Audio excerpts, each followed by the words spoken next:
So a process not running means it's ready to execute, but as CPU is not allocated, so it is not able to execute. A process may be blocked when it is waiting for some IO. Dispatcher is a program which executes just after scheduler or the short-term scheduler, which is responsible to select a process from ready queue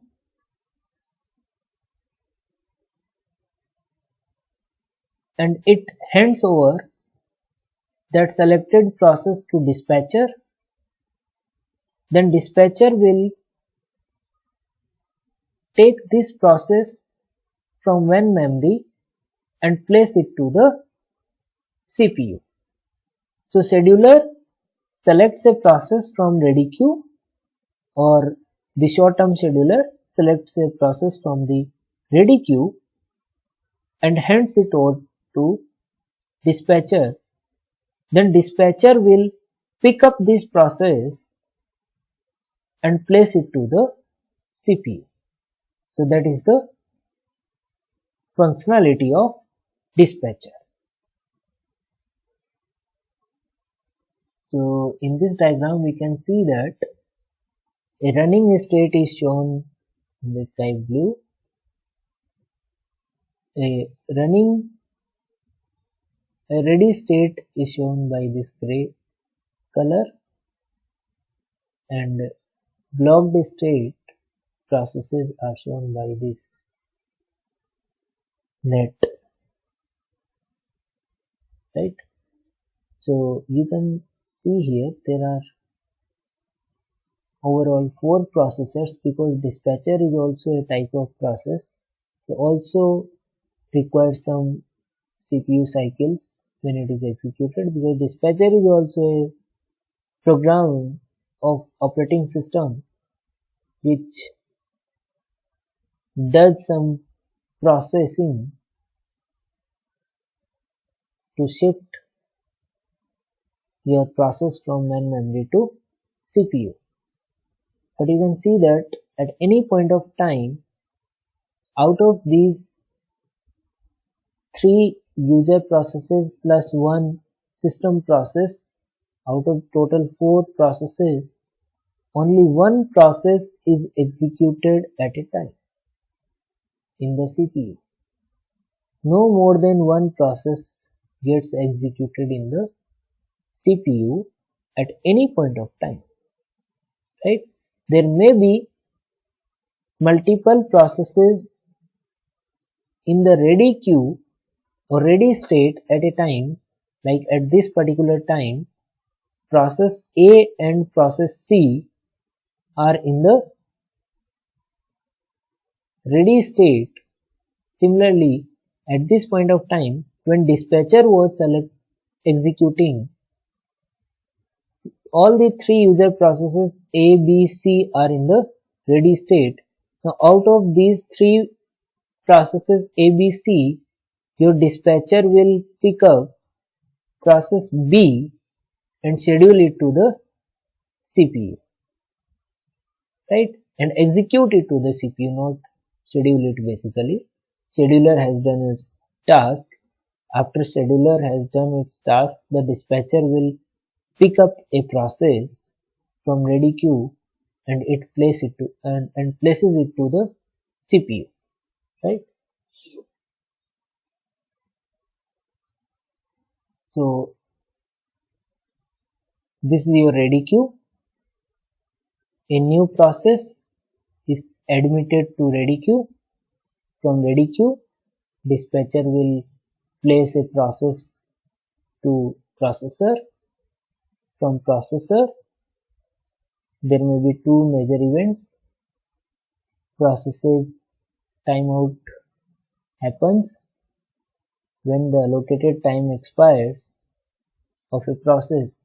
It again submitted to ready queue, or a process may invoke some IO device, some IO event, and that process may be submitted to waiting state or the blocked queue.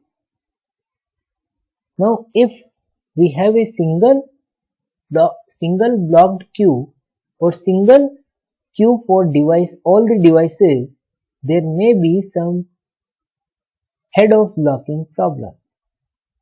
Suppose we have one process at the starting of this queue which requires the printer resource. The second process also requires printer, but the third process requires to put some data or to store some data in the secondary memory. Now secondary memory is available to use, but because the first process is using printer and second process is also wanting the printer, so third process will not be able to come out until the ahead two processes are completed, right?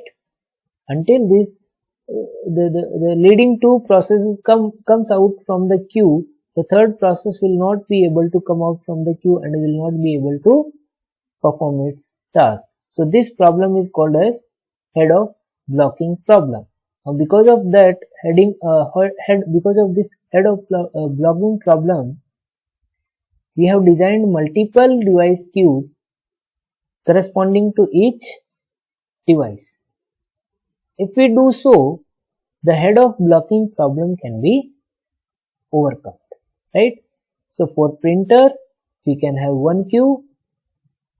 For another printer, we can have one queue. If we have only one printer, there will be one queue for this printer. There may be one queue for another IO device. There may be one queue for the next IO device. So for all the IO device, we have separate queues. In this case, we have solved the problem of head of blocking problem. So for what reasons a process may be suspended? A process may be suspended because of swapping. A process may be suspended because of some interactive user request. A process may be suspended because its time slice has been expired. A process may be suspended because its parent process requested to do so. Right? So in these ways, under these circumstances, a process can be suspended. And when a process is suspended, it will be submitted to ready queue. Remember it. When a process is submitted, it will be submitted to ready queue. When to switch a process? When clock interrupt, process has been executed for the maximum allowable time slice. When this time slice is expired, a process has to switch. Some IO interrupt occurred. When IO interrupt occurs, that running process has to switch. When memory fault occurs, again memory address is in virtual memory, so it must be brought into main memory, and that is page fault. We will study more about page fault or the memory fault in detail in our coming sessions. A trap is type of error or exception occurred during your execution of program, may cause process to be moved to exit state. So it is like an interrupt. It is like an interrupt. Interrupts may be of two types: hardware interrupt and software interrupt. Software generated interrupts are normally called as a trap. Software generated interrupts are like floating point errors. So these are fixed. fixed in the occurrence nature, the time when it will occur. When that particular instruction is executed, which is having some floating point error, that interrupt will be generated. And until that instruction is not executed, that particular interrupt will not occur. So software generated interrupts are also called as trap, and hardware interrupts are simply called as interrupt. There may be some supervisor call such as file open. In that case also a process has to switch.